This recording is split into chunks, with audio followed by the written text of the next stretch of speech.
ഹരേ കൃഷ്ണ ഗുരുവായൂരപ്പ. ഇന്ന് ആചാര്യസ്വാമികളുടെ ശങ്കരാചാര്യരുടെ ഭജഗോവിന്ദത്തിലെ കുറച്ച് വരികൾ നോക്കാം. അപ്പോൾ നമ്മൾ കഴിഞ്ഞ ക്ലാസ്സിൽ കുറച്ച് തുടങ്ങി വെച്ചിട്ടുണ്ടായിരുന്നു. അപ്പോൾ അത് നോക്കാം. ആദ്യം അത് ഒന്ന് വായിക്കാം. ഭജഗോവിന്ദം ഭജഗോവിന്ദം ഗോവിന്ദം ഭജ മൂഢമതേ സംപ്രാപ്തേ സന്നിഹിതേ കാലേ നഹി നഹി രക്ഷതി ഡുകൃഞ്ഞകരണേ മൂഢജഹീഹി ധനാഗമതൃഷ്ണാം കുരു സദ്ബുദ്ധിം മനസി വിതൃഷ്ണാം എല്ലഭസേ നിജ കർമ്മോപാത്തം വിത്തം തേന വിനോദയ ചിത്തം. അടുത്ത ശ്ലോകങ്ങളാണ് ഇനി നോക്കാൻ പോകുന്നത്. എല്ലാ ഗുരുക്കന്മാർക്കും നമസ്കാരം. ആചാര്യസ്വാമികളുടെ പാദങ്ങളിൽ പ്രണമിക്കുന്നു. ഗണേശായ നമ, സരസ്വതി നമ, ഹരേ കൃഷ്ണ. അടുത്ത ശ്ലോകം. നാരീസ്തനഭരനാഭീദേശം ദൃഷ്ട്വാ മാഗാമോഹാവേശം ഏതന്മാംസവസാദിവികാരം മനസി വിചിന്തയ വാരം വാരം. അപ്പം അതിൻ്റെ സ്പ്ലിറ്റ് ചെയ്ത് വായിക്കാം. നാരീസ്തനഭരനാഭീദേശം ദൃഷ്ട്വാ. അപ്പോൾ നാരികളുടെ എന്താ പറയുക, ദേഹവും സ്തനങ്ങളും ഒക്കെ കാണുന്നു. പിന്നെ കാണുന്നവർ അതെല്ലാം കണ്ട് മോഹാവേശം മാഘ എന്ന് പറഞ്ഞാൽ അത് കണ്ട് ഭ്രമിക്കേണ്ട എന്നാണ് പറയുന്നത്. ഏതത് മാംസ വസാദി വികാരം. ഇതൊക്കെ ഒരു നമ്മുടെ ഈ ദേഹം എന്ന് പറയുന്ന ഒരു മല ഭാണ്ഡമാണെന്ന് പറയുന്നത്. അതായത് മലമൂത്രങ്ങളുടെ ഒരു ഭാണ്ഡമാണ്. ഈ മലിന വസ്തുക്കളുടെ ഈ ഭാണ്ഡവും ചുമന്നാണ് മനുഷ്യനിങ്ങനെ നടക്കുന്നത്. അതിനെയാണ് നമ്മൾ വീണ്ടും വീണ്ടും അതിൻ്റെ ആ ഒരു അഹങ്കാരം, ആ ഒരു ദേഹാഭിമാനത്തിൽ മനുഷ്യനിങ്ങനെ പലതും ചെയ്തു കൂട്ടുന്നു. പിന്നെ അമിതമായിട്ടുള്ള കാമ ആസക്തികൾ, ഇതെല്ലാം മനസ്സിൽ ഇതിനെക്കുറിച്ചൊക്കെ എല്ലാം വിചിന്തനം ചെയ്യൂ എന്നാണ് പറയുന്നത്. മനസ്സിൽ ചിന്തിക്കൂ എന്ന് വെച്ചാൽ സ്ത്രീ, ധനം, സ്ത്രീയുടെ ശരീരം, കാഞ്ചനം, സ്വർണം, കാമിനി, ഇതൊക്കെയാണ് പിന്നെ മനുഷ്യനെ പിന്നെ നല്ല മനുഷ്യനെയും കൂടെ കൊണ്ട് കുഴിയിൽ ചെന്ന് ചാടിക്കുക എന്ന് പറയും. അപ്പോൾ അത് ആ ഒരു തൃഷ്ണ മനസ്സിൽ നിന്ന് ആദ്യം എടുത്ത് കളയൂ എന്നാണ് ഭഗവാൻ പറയുന്നത്. അപ്പോൾ പറയുന്നു പിന്നെ ഈ കാഞ്ചനത്തിൻ്റെ പിന്നാലെയും കാമിനിയുടെ പിന്നാലെയും പോകുന്നവൻ അവന് നാശമാണെന്നാണ് പറയുന്നത്. നമ്മൾ കണ്ടിട്ടില്ലേ സ്വർണ്ണ കള്ളക്കടത്ത് എന്നൊക്കെ പറഞ്ഞിട്ട് എന്തെല്ലാം എത്ര മഹാന്മാരാണ് പോയിട്ട് അവരുടെ പേര് ചീത്തയാക്കിയത്. അതുപോലെ തന്നെ സ്ത്രീ വിഷയങ്ങളിലും പെടുന്നവർ എത്ര മഹാന്മാരാണെങ്കിലും അവർ ഇല്ലാതെയായി പോകും. അപ്പോൾ ഒരു ചെറിയ കാര്യം മതി അവരുടെ എല്ലാ സകല ഇമേജും ഇല്ലാതെയാവാൻ. അപ്പോൾ അത്രയും നമ്മൾ സൂക്ഷിച്ച് വേണം ഈ നാട്ടിൽ ജീവിക്കാൻ. പിന്നെ പറയുന്നു, എവിടെയാണോ നാരിയെ പൂജിക്കുന്ന അവിടെയാണ് ഐശ്വര്യമുള്ളൂ എന്നാണ് പറയുന്നത്. അത് വീടുകളിലായാലും ശരി, നാട്ടിലായാലും ശരി, ഒരു ദേശത്താണെങ്കിലും ശരി. പിന്നെ പറയുന്നു മനുഷ്യൻ്റെ ആ തൃഷ്ണ, അതിനെക്കുറിച്ച് കഴിഞ്ഞ ശ്ലോകത്തിൽ പറഞ്ഞു. അപ്പോൾ അത് വീണ്ടും ഇവിടെ പറയുന്നു, കാമിനിയും കാഞ്ചനവും ആണ് മനുഷ്യനെ നശിപ്പിക്കുന്നത്. പിന്നെ പറയുന്ന പ്രകാരം രണ്ട് വ്യാമോഹങ്ങളാണ് ധനതൃഷ്ണയും മാംസദാഹവും എന്ന് ശ്രീ ശങ്കരാചാര്യർ നമ്മെ വീണ്ടും വീണ്ടും ഓർമ്മിപ്പിക്കുന്നു. അപ്പോൾ ഇത് മാറിയാൽ തന്നെ മനുഷ്യൻ്റെ ബഹിർമുഖത്വം പോവുകയും കുറച്ചുകൂടെ അവൻ വിവേകത്തോടുകൂടി ജീവിക്കാൻ തുടങ്ങുള്ളൂ. എന്നാലും അവൻ ചെയ്തു കൂട്ടിയത് ഒരിക്കലും പോവില്ല, അതിൻ്റെ ഫലം അനുഭവിക്കുക തന്നെ വേണം. കാരണം കുറേ കള്ളത്തരവും കള്ളക്കടത്തും ഒക്കെ നടത്തിയവന് പിന്നെ അതിൻ്റെ ഫലം അവനും കിട്ടുക തന്നെ ചെയ്യുമല്ലോ. അതിൽ നിന്ന് രക്ഷയുണ്ടാവില്ലല്ലോ. അതുപോലെ സ്ത്രീകളെ നശിപ്പിക്കുക, സ്ത്രീകളെ ദ്രോഹിക്കുക, അവർക്കൊന്നും ഒരു കാലത്ത് നമ്മുടെ ധർമ്മം പറഞ്ഞിട്ടുണ്ട്, സ്ത്രീയെ മാനിക്കാത്തവൻ എവിടെ എന്ത് ചെയ്താലും അവൻ നല്ലതാവില്ല എന്ന് പറഞ്ഞിട്ടുണ്ട്. അപ്പോൾ അത് പിന്നെ നമ്മൾ ഇവിടെ ശങ്കരാചാര്യർ വളരെ എടുത്തു പറയുന്ന ഒരു ശ്ലോകമാണ് ഇപ്പോൾ പറഞ്ഞത്. ഇനി അടുത്ത ശ്ലോകം. നളിനി ദളഗത ജലമതി തരളം തദ്വജ്ജീവിതമതിശയ ചബലം വിദ്ധി വ്യാധി അഭിമാനഗ്രസ്തം ലോകം ശോകഹതം ച സമസ്തം. അപ്പോൾ പറയുന്നു, വെള്ളത്തുള്ളി താമര ഇതളിൽ വീഴുമ്പോൾ എങ്ങനെയാണ് അതിൻ്റെ ആ തുള്ളി പെട്ടെന്ന് അത് അങ്ങോട്ടും ഇങ്ങോട്ടൊക്കെ മാറി അതിൻ്റെ ആ ഒരു രൂപം അനിശ്ചിതത്വത്തിൽ പോകും. അതുപോലെയാണ് ജീവിതം. അതിശയ ചപലമാണ്, അതായത് അത്യന്തം ചപലമാണ് ജീവിതം, അസ്ഥിരവുമാണ്. നമ്മൾ സമസ്ത ലോകങ്ങൾ, അതായത് സമസ്ത ലോകം വ്യാധി അഭിമാനഗ്രസ്തം ശോകഹതം ച വിദ്ധി. അപ്പോൾ പറഞ്ഞാൽ ഈ ലോകം തന്നെ വ്യാധികളാലും ആദികളാലും തന്നെ അഭിമാനത്താലും തന്നെ രോഗവും ദുരഭിമാനവും ദുഃഖവും പിടിപെട്ട് നരയിക്കുന്ന മനുഷ്യനെയാണ് നമ്മൾ കാണുന്നത്. അതിൻ്റെ പിടിയിലാണ് ഈ ലോകം. വ്യാധിയും ആദിയും ദുഃഖവും ശോകവും ദുരഭിമാനവും ഇതെല്ലാം മനസ്സിലാക്കിയിട്ട് വളരെ നമ്മുടെ എന്താണോ ഒരു മനുഷ്യൻ ചെയ്യേണ്ടത് അതുമാത്രം ചെയ്ത് ജീവിക്കുന്നവന് മാത്രമേ ശാശ്വതമായിട്ടുള്ള സമാധാനവും മറ്റുള്ളവരുടെ ബഹുമാനവും എല്ലാം പിടിച്ചു പറ്റാൻ പറ്റൂ. അല്ലാത്തവൻ ഒരു പുഴുവിനെ പോലെ ഈ ലോകത്ത് ജീവിക്കും. അങ്ങനെയാണ്.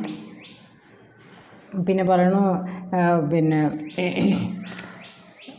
ലോകം ശോകഹതം ച സമസ്തം. ഈ ലോകം അസ്ഥിരമാണ്, എന്നാൽ ശോകത്തിൽ നിറഞ്ഞാണ്. അപ്പോൾ ഈ ശോകം നിറഞ്ഞ ഈ ജീവിതത്തിൽ എങ്ങനെ നമുക്ക് നല്ലതായിട്ട് ജീവിക്കാമെന്ന് പറഞ്ഞാൽ അതിനൊരുപാട് നിർദ്ദേശങ്ങൾ ഗുരുക്കന്മാർ തന്നിട്ടുണ്ട്. പിന്നെ പറയുന്നു, എല്ലാം ദുഃഖമാണ്, എല്ലാം ക്ഷണികമാണ്. ക്ഷണികം എന്ന ഒരു വാക്യം, ബുദ്ധൻ പറയുന്ന വാക്യം, സർവം ദുഃഖം ദുഃഖം സർവം ക്ഷണികം എന്ന ഒരു മഹാവാക്യം നമുക്ക് ഇവിടെ ഓർക്കാം. എന്നാൽ പറയുന്നു, എന്നാൽ നമ്മുടെ ജോലികൾ നന്നായിട്ട് ചെയ്യുക തന്നെ വേണം. ഇനി പറയുന്നു അടുത്ത ശ്ലോകം. യാവദ്വിത്തോപാർജനസക്ത താവന്നിജ പരിവാരോ രക്ത പശ്ചാജ്ജീവതി ജർജരദേഹേ വാർത്താം കോപിന പൃച്ഛതി ഗേഹേ. അപ്പോൾ പറയുന്നു, യാവത് വിത്ത ഉപാർജന സക്ത എന്ന് വെച്ചാൽ യാവതെന്ന് വെച്ചാൽ ഏതുവരെ, ഏത് കാലം വരെ. വിത്തം എന്ന് പറഞ്ഞാൽ സമ്പാദ്യം, അത് ഉപാർജന സക്ത, ഏത് കാലം വരെ സമ്പാദിക്കാൻ കഴിയുമോ. താവത് നിജ പരിവാരോ രക്ത, അതുവരെ, താവത് അതുവരെ, സ്വന്തം, നിജ സ്വന്തം, പരിവാരോ രക്ത അതുവരെ മാത്രമേ സ്വന്തം ജനങ്ങൾ കൂടെ ഉണ്ടാവുള്ളൂ. ഇപ്പോൾ ഒന്നും സമ്പാദിക്കാത്ത ഒരാൾ പരിവാരങ്ങൾ അവനെ തള്ളും. അതാണല്ലോ നമ്മളെ നാട്ടിൽ കാണുന്നത്. വയസ്സായ ആളുകളെയൊക്കെ നടതള്ളുക എന്നൊക്കെ പറയുന്നത് ഗുരുവായൂരൊക്കെ നമ്മൾ കണ്ടിട്ടുണ്ട്. ഒരുപാട് വയസ്സായ ആളുകൾ ഇങ്ങനെ ഒരു ഭാണ്ഡം എടുത്തൊക്കെ നടക്കുന്നത്. കാരണം അവരൊന്നും സമ്പാദിക്കുന്നില്ല, അതുകൊണ്ട് അവരെ നോക്കുന്നില്ല, അവരെ കൊണ്ട് തള്ളി വിട്ടു. അങ്ങനെ ഈ ജർജരദേഹം, അതായത് പശ്ചാജ്ജീവതി ജർജരദേഹേ, പിന്നീട് ജർജരദേഹേ, ദേഹം വയ്യാതായിട്ട് ജീവിക്കുന്ന കാലത്ത് കോപി വാർത്താം ന പൃച്ഛതി. അപ്പോൾ ആ ഒരു കാലത്ത് ആരും ഒരു വർത്തമാനം പോലും കുശലം പോലും ചോദിക്കില്ല. കാരണം ആ ഒരു എന്താ പറയുക, അത്രയ്ക്ക് നികൃഷ്ടമായിട്ട് നമ്മൾ മാറുന്നു. എത്രയോ മഹത്തായി ജീവിച്ച ഒരാൾ പോലും ഒരു തൻ്റെ മക്കൾക്ക് വേണ്ടിയും ഫാമിലിക്ക് വേണ്ടിയും ഒരുപാട് കഷ്ടപ്പെട്ടവരാണെങ്കിൽ പോലും അവരുടെ സമ്പാദ്യമൊക്കെ എടുക്കുകയും അവരെ വളരെ നികൃഷ്ടമായിട്ട് കാണുകയും പല സ്ഥലത്തും കൊണ്ട് ഇടുന്ന നമ്മൾ ഒരുപാട് വാർത്തകളൊക്കെ കാണുന്നുണ്ടല്ലോ. അവരോട് ഒരു കുശലാന്വേഷണം പോലും ചെയ്യാത്ത ഒരു ലോകമാണ് ഇന്നിവിടെ ഉള്ളത്.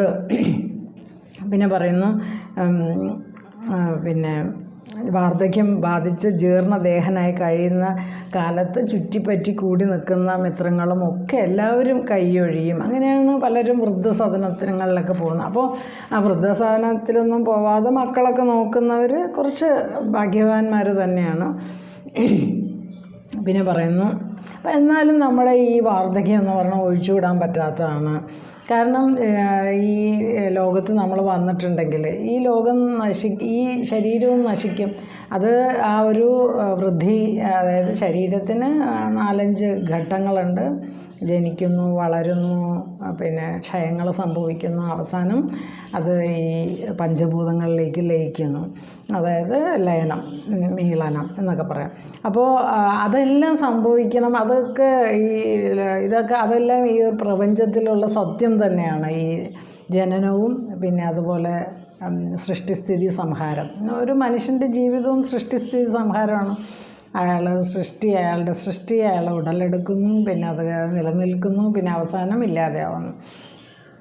അപ്പോൾ നമുക്കിങ്ങനെയൊക്കെ ഇരിക്കുമ്പോൾ ഇത്രയും ഒരു വളരെ വളരെ അനിശ്ചിതത്വത്തിലാണ് നമ്മളുടെ ജീവിതം. നമുക്ക് ആലോചിച്ചാൽ തന്നെ പറയും ഇതെങ്ങനെയാണ്, അതെങ്ങനെ നമ്മൾ പലതും. പക്ഷേ മനുഷ്യൻ പലതും കാണുമ്പോഴും അതിൽ നിന്ന് തത്വങ്ങൾ ഉൾക്കൊള്ളുന്നില്ല. എല്ലാം കാണുന്നു, ഈ ജീവിതം കാണുന്നു, ചുറ്റും കാണുന്നു, അനിശ്ചിതത്വം കാണുന്നു, രോഗം കാണുന്നു. എല്ലാം കാണുമ്പോഴും മനുഷ്യൻ അത്രയും പിന്നെ മനസ്സിലാക്കാൻ ശ്രമിക്കുന്നില്ല. ഇത്രയും എന്താ പറയുക, ഒരു നീർപ്പോള പോലെയുള്ള ഒരു ജീവിതമാണ് നമ്മൾ കൊണ്ട് നടക്കണമെന്നും. പക്ഷെ അങ്ങനെ ഇരിക്കുന്ന സമയത്ത് നമുക്ക് നമ്മുടെ ഈ പ്രശാന്തിയും സംതൃപ്തിയും കാത്തു സൂക്ഷിക്കണം. ആ സംതൃപ്തി കാത്തു സൂക്ഷിക്കണമെങ്കിൽ നല്ല കാര്യങ്ങൾ ചെയ്യണം. ചുറ്റിപ്പറ്റി നിൽക്കുന്ന ബന്ധുമിത്രാദികളോട് അഹങ്കാരവും അഭിമാനവും വർദ്ധിപ്പിക്കുന്ന രീതിയിൽ, അഹങ്കാരമില്ലാതെ നമ്മുടെ അഹങ്കാരത്തെ ഇല്ലാതെയാക്കുന്ന രീതിയിലും ദുരഭിമാനത്തെ ഇല്ലാതെയാക്കുന്ന രീതിയിലും വേണം നമ്മൾ പെരുമാറാൻ. പിന്നെ അതേസമയം നമ്മൾ തൻ്റെ ഇടം വിടാതെ തന്നെ നമ്മൾ ജീവിക്കാൻ ശ്രമിക്കണം എന്ന് പറഞ്ഞു. തൻ്റെ ഇടം എന്ന് പറയുമ്പോൾ ഒരാളെ പിടിച്ച് അടിക്കണമല്ല തൻ്റെ ഇടം. ഞാൻ എന്താണ് എന്ന് മനസ്സിലാക്കുകയും നമ്മുടെ ആ ഒരു വ്യക്തിത്വത്തിന് അടിയറവ് പറയേണ്ട കാര്യമൊന്നുമില്ല എവിടെയാണെങ്കിലും. അതാണ് ആ തൻ്റെ ഇടം. പിന്നെ ഇപ്പോൾ ഒരാൾ എന്തെങ്കിലും ചെയ്തു പറഞ്ഞാൽ അയാളെ പിടിച്ച് 4 എണ്ണം കൊടുക്കുക എന്നുള്ളതല്ല, അതല്ല തൻ്റെ ഇടം. അപ്പോൾ അങ്ങനെ കൊടുക്കുന്നതിനേക്കാളും നമ്മൾ നമ്മുടേതായിട്ടുള്ള ഒരു സ്റ്റാൻഡിൽ ഉറച്ചു നിൽക്കുക, അതാണ് തൻ്റെ ഇടം. പിന്നെ പറയുന്നു, പിന്നെ ഇത്രയും ഈ ലോകത്ത് നമ്മൾ വിത്തം ഉപാർജിക്കുക. ഏതുവരെയാണോ നമ്മുടെ കയ്യിൽ കാശുള്ള അതുവരെ നമ്മുടെ ബന്ധുമിത്രാദികളുള്ളൂ. പിന്നെ അവർ തിരിഞ്ഞു പോലും നോക്കില്ല എന്നുള്ളൊരു വലിയ സത്യം ആചാര്യസ്വാമികൾ നമുക്ക് മുമ്പിൽ തുറന്ന് കാട്ടുന്നു. അത് നമ്മൾ കാണുന്നതാണല്ലോ. നമ്മുടെ ഈ ലോകത്തിലേക്ക് നോക്കിക്കഴിഞ്ഞാൽ ഇതെല്ലാം വളരെ ജീവിതത്തിൻ്റെ കടുത്ത യാഥാർത്ഥ്യങ്ങളാണ് സ്വാമികൾ ഈ ഭജഗോവിന്ദത്തിൽ പറഞ്ഞിരിക്കുന്നത്. അപ്പോൾ ഇനി ഒരു ശ്ലോകം കൂടെ വായിക്കാം. യാവത് പവനോ നിവസതി ഗേഹേ ദേഹേ താവത് പൃച്ഛതി കുശലം ഗേഹേ ഗതവതി വായോ ദേഹാപായേ ഭാര്യാഭിഭ്യതി തസ്മിൻ കായേ. അപ്പോൾ ഇതിൽ പറയുന്നത് നമ്മുടെ ശരീരത്തിൽ വായു അല്ലെങ്കിൽ ഈ ഒരു പ്രാണൻ ഉള്ളിടത്തോളം കാലം മാത്രമേ എല്ലാവരും നമ്മളോടത്ത് കുശലം പോലും ചോദിക്കുള്ളൂ. ഈ പ്രാണനും ഈ ജീവനും അങ്ങോട്ട് പോയി കഴിഞ്ഞാൽ ആ ഒരു ശരീരത്തിന് നമ്മൾ ബോഡി എന്നാണ് വിളിക്കുന്നത്. നമ്മുടെ പേര് പോലും ആ നിമിഷം അപ്രത്യക്ഷമാകും. നമുക്ക് ആ ഒരു പിന്നെ ശങ്കരൻ കിടക്കുന്നോ നാരായണൻ അങ്ങനെയൊന്നും ആരും പറയില്ല. പിന്നെ പറയും ബോഡി എപ്പോഴാണ് എടുക്കുക, ബോഡി എപ്പോഴാണ് ദഹിപ്പിക്കുക, ഇങ്ങനെയൊക്കെയാണ് ആളുകൾ ചോദിക്കുന്നത്. അപ്പോൾ ഗതവതി വായോ ദേഹാപായേ ഭാര്യ ബിഭ്യതി തസ്മിൻ കായ. ആ ശരീരം, ആ ദേഹത്തിൽ പ്രാണൻ വിട്ട ആ ജീവൻ പോയ ആ ശരീരത്തിനെ നോക്കാൻ പോലും ഭാര്യയ്ക്ക് പോലും പേടിയാണ്. അത്രയും കാലം കൂടെ നടന്ന ഭാര്യ പോലും ആ ഒരു വായു വേർപെട്ടാൽ ആ ഭാര്യ പോലും ഒന്ന് പേടിച്ച് ഒന്ന് മാറി നിൽക്കും. ആ ദേഹത്തെ ഭാര്യ പോലും ഭയപ്പെടുന്നു എന്നാണ് പറയുന്നത്. ഭയങ്കര വലിയ വലിയ തത്വങ്ങളാണ്. നമ്മളെന്നും അനുഭവിക്കുന്ന തത്വങ്ങൾ വളരെ സിമ്പിളായിട്ട് നമുക്ക് ആചാര്യസ്വാമികളുടെ ആ ഒരു കഴിവാണത്. വളരെ ജീവിതത്തിൻ്റെ വളരെ ചെറിയ ലളിതമായ കാര്യങ്ങളെടുത്ത് വലിയ വലിയ തത്വങ്ങളെയാണ് സ്വാമി നമ്മളെ മുമ്പിൽ തുറന്നു കാട്ടുന്നത്. സ്വാമിക്ക് പ്രണാമം. അപ്പം ഞാൻ സ്വാമിയുടെ ആ ഈ കാര്യങ്ങൾ ഞാൻ സ്വാമിയുടെ ആ ഭജഗോവിന്ദത്തിൻ്റെ വ്യാഖ്യാനം, ചിന്മയാസ്വാമികളുടെ വ്യാഖ്യാനമാണ് ഞാൻ വായിക്കുന്നത്. ചിന്മയാസ്വാമി എഴുതിയ ബുക്കാണ് ആ ഭജഗോവിന്ദത്തെക്കുറിച്ച്, അതാണ് ഞാൻ വായിക്കുന്നത്. അപ്പോൾ പറയുന്ന തുച്ഛ വിഷയങ്ങളിലുള്ള അപ്പോൾ യാവത് പവനോ ദേഹേ, അപ്പോൾ ഏതുവരെ എത്ര കാലം ദേഹത്തിൽ വായു പവന വായു താവത് ഗേഹേ കുശലം പൃച്ഛതി, താവത് അതുവരെ ഗേഹേ ഗൃഹത്തിൽ കുശലം പൃച്ഛതി എന്ന് വെച്ചാൽ കുശലം അന്വേഷിക്കുന്നു, അതുവരെ ആളുകൾ കുശലം അന്വേഷിക്കൂ. ദേഹാപായേ വായോ ഗതവതി, ദേഹത്തിൽ നിന്ന് ദേഹം പതിച്ച് വായു വേർപെട്ടാൽ, വായോ ഗതവതി എന്ന് പറഞ്ഞാൽ വായു പോയാൽ, വായു വേർപെട്ടാൽ അതായത് മരിച്ചാൽ, തസ്മിൻ കായേ ബിഭ്യതി ഭാര്യ ബിഭ്യതി എന്ന് വെച്ചാൽ ആ ദേഹം, തസ്മിൻ ആ കായേ ദേഹം, ഭാര്യ ബിഭ്യതി ഭാര്യ പോലും പേടിക്കുന്നു, ഭാര്യ പോലും ഭയപ്പെടുന്നു എന്നാണ് പറയുന്നത്. അങ്ങനെ കാരണം നമ്മൾ എത്രയോ കാലം കൂടെ നടന്ന ഭാര്യയ്ക്ക് പോലും അപ്പോൾ ആ ദേഹത്തിൽ ആ ഒരു ചൈതന്യം, ആ ജീവൻ ഉള്ളിടത്തോളം മാത്രമേ നമ്മളായിട്ടിരിക്കുന്നുള്ളൂ. അപ്പോൾ എന്തിനാണ് അവിടെ പ്രാധാന്യം? ഈ ദേഹം എന്ന് പറയുന്നത് നമ്മൾ എണ്ണ പുരട്ടിയും തൈലം പുരട്ടിയും ക്രീം പുരട്ടിയും ഒക്കെ നമ്മൾ കൊണ്ടു നടക്കുന്ന ഈ ദേഹം ആ ഒരു ജീവൻ അകത്തുള്ളത് കൊണ്ടാണ് അതിൻ്റെ ചൈതന്യം നമ്മൾ കാണുന്നത്. അല്ലെങ്കിൽ അത് ആർക്കും വേണ്ടാത്ത ഒരു ഭാണ്ഡമാണ്. അതായത് എന്നാൽ അത് വേണം, അതിനെ ശരീരത്തെ സംരക്ഷിക്കേണ്ടതിൻ്റെ ആവശ്യവും കൂടി പറയുന്നുണ്ട്. അതിനെ കുളിപ്പിക്കണം, അതിനെ വസ്ത്രം അണിയിക്കണം, ആഹാരം കൊടുക്കണം, ഉറക്കണം. എന്തിനാണ് അത്ര ആചാര്യസ്വാമികൾ പറയുന്നത്? ഒരു വലിയ കാര്യം, ഒരു മഹത്തായ കാര്യം ഓരോ മനുഷ്യനും ചെയ്യാൻ കഴിയും. ഒരു വലിയ മഹത്തായ കാര്യം നമുക്ക് ചെയ്യാൻ ഒരു ദേഹവും ആവശ്യമാണ്. എന്താ പറയുക, ഒന്നും ചെയ്യാതെ പല്ല് തേക്കാതെയും കുളിക്കാതെയും നടക്കുന്ന ഒരാളെ ആരെങ്കിലും അടുത്ത് നിർത്തുമോ? മാത്രമല്ല ആരെങ്കിലും അയാൾ പറയുന്നത് ആരെങ്കിലും കേൾക്കുമോ? അതുകൊണ്ട് നമുക്ക് അപ്പം നമ്മൾ ഈ പേഴ്സണാലിറ്റി എന്നൊക്കെ പറഞ്ഞിട്ട് നമ്മുടെ പേഴ്സണാലിറ്റി വളരെ സ്വാധീനിക്കുന്ന ഒരു കാര്യമാണ്. അപ്പോൾ ഒരു ടീച്ചർ എങ്ങനെ വസ്ത്രം ധരിക്കണം, അതൊക്കെ വളരെ പ്രാധാന്യമുള്ളതാണ്. കാരണം ആ ടീച്ചർ ഒരുപാട് ആളുകളിൽ സ്വാധീനം ചെലുത്തും. ടീച്ചർ ഒരു മോഡലായിരിക്കണം എന്ന് പറയുമ്പോൾ അത് ടീച്ചറുടെ വസ്ത്രധാരണം, അതുപോലെ അവരുടെ സംഭാഷണം എല്ലാം മറ്റുള്ളവരിൽ സ്വാധീനം ചെലുത്തും. അതുപോലെ തന്നെ ഒരു ഡോക്ടർ എങ്ങനെയായിരിക്കണം, എല്ലാത്തിനും ഒരു രീതിയുണ്ട്. അപ്പം സ്വാമികൾ പറയുന്നത് നമ്മൾ ഈ ദേഹത്തെ വൃത്തിയായിട്ട് സൂക്ഷിക്കണം എന്നും നല്ലതായിട്ട് നല്ല ആഹാരം ദേഹത്തിന് കൊടുക്കണം, നന്നായിട്ട് ഉറങ്ങണം, നന്നായിട്ട് ഊർജ്ജസ്വലമായിട്ട് ജീവിക്കാൻ വേണ്ട എല്ലാം ചെയ്യണം എന്ന് പറയുന്നു. എന്നാൽ അത് എന്തിനാണെന്നാണ് പറയുന്നത്? അതൊരു മഹത്തായ ജോലി, ഒരു കാര്യം നമ്മളിലൂടെ നിർവഹിക്കാൻ വേണ്ടി ആയിരിക്കണം. അത് ഈ ശരീരം പക്ഷേ അധികം നിലനിൽക്കില്ല എന്നുള്ള ബോധവും ഉള്ളിൽ കൊണ്ട് നടക്കുകയും വേണം. അപ്പോഴാണ് അതിന് കൂടുതൽ പ്രാധാന്യവും അതിന് കൂടുതൽ എന്താ പറയുക, ഒരു വിശിഷ്ടതയും വരുന്നത്. അപ്പോൾ ഇന്നല്ലെങ്കിൽ നാളെ നമ്മൾ നശിക്കുമെന്നുള്ളത് ശരീരധർമ്മമാണ്, ലോകധർമ്മമാണ്, ഈ പ്രപഞ്ചത്തിൻ്റെ ധർമ്മമാണ്.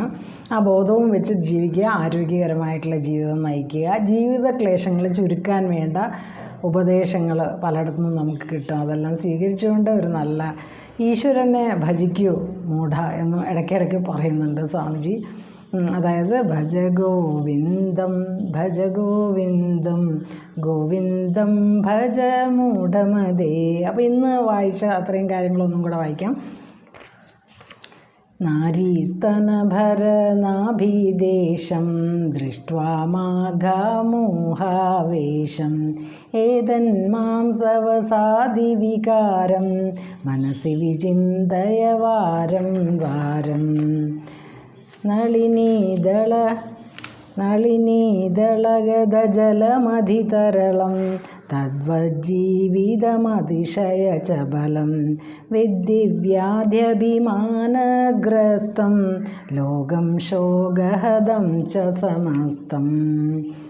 യാവദ്വിത്തോപാർജനസക്ത താവത് നിജപരിവാരോ രക്ത പശ്ചാജ്ജീവതി ജർജരദേഹേ വാർത്താം കോപി ന പൃച്ഛതി ഗേഹേ.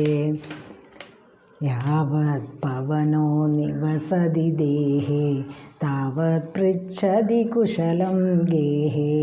ഗതവതി വായോ ദേഹാപായേ ഭാര്യാഭിഭ്യതി തസ്മിൻ കായേ.